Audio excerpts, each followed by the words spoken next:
Dios, pregunta David, ¿quién habitará en tu tabernáculo? ¿Quién morará en tu monte santo? Y el Salmo 15 nos responde en su versículo 5, quien su dinero no dio a usura. La usura, en términos generales, es el préstamo a cualquier clase de interés. Pero aquí en este versículo 5 del Salmo 15 es mucho más específica. Da la idea de cuando eres picado por un aguijón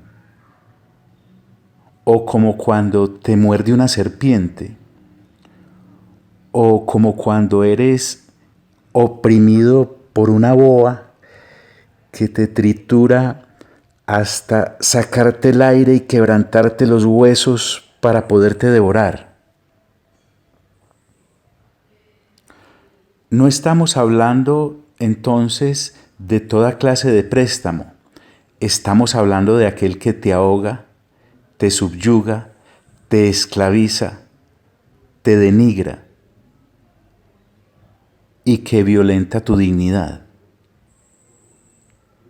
Aquel que es ejercido con sevicia, con malicia y con dolo, con codicia perniciosa.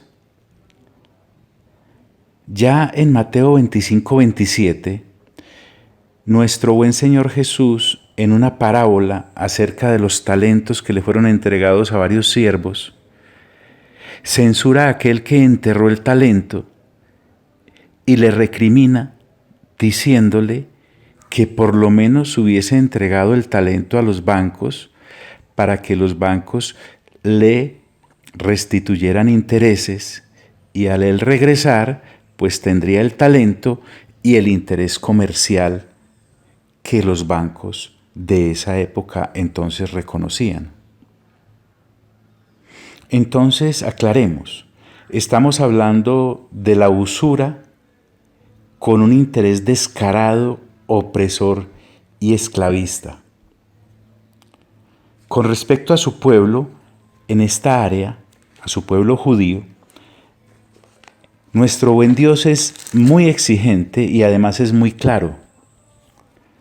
Cuando dice, por ejemplo, en el libro de Éxodo, en el capítulo 22, en el versículo 25 y 27, cuando prestares dinero a uno de mi pueblo, al pobre que está contigo, no te portarás con él como logrero, ni le impondrás usura.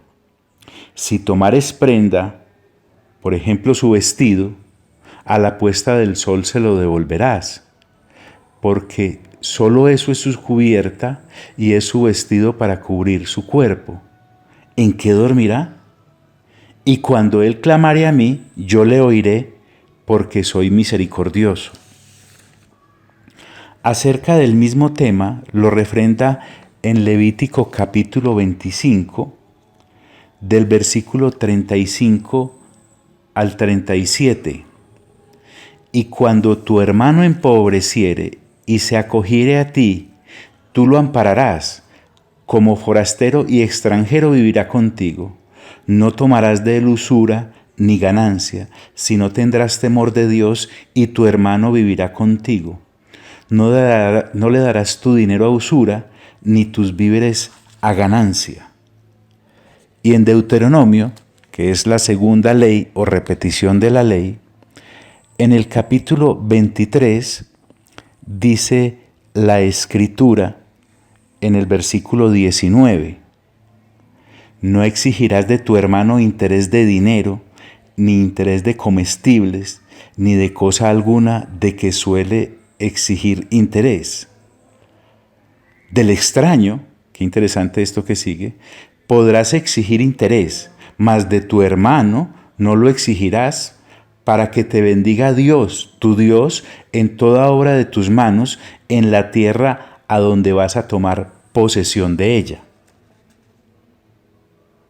Recuerden que este versículo 20 no está autorizando comportarse a excesivos intereses con el extraño, no.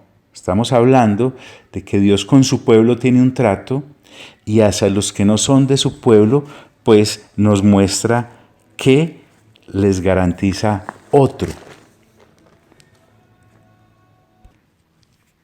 Y en Proverbios capítulo 28, versículo 8 dice, el que aumenta sus riquezas con usura, y ahí viene, y crecido interés, para aquel que se compadece de los pobres, las aumenta.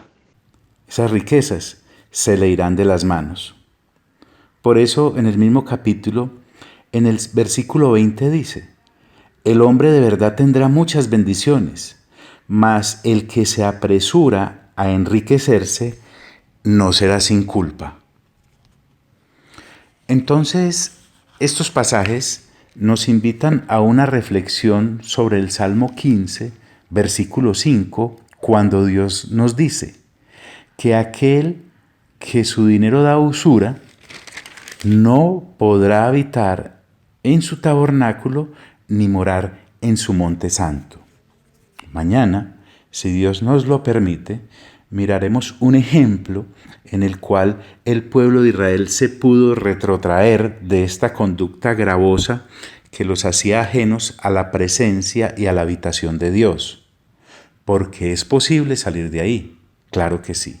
Y de paso, allanaremos el terreno para llegar al Nuevo Testamento y en el Nuevo Pacto mirar cómo el Señor Jesús nos invita a tener una posición correcta frente al dinero, frente a las riquezas, frente a las finanzas, frente al oro, frente a la plata. ¿Por qué? Porque el Señor Jesús sentenció que no podemos servir a dos señores. O le servimos a Dios, que es Él, o le servimos al dinero, que es un Dios con D pequeña.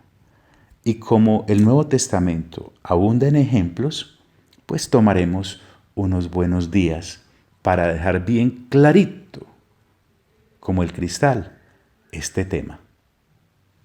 Por hoy te envío un fuerte abrazo y te deseo el mejor de los días.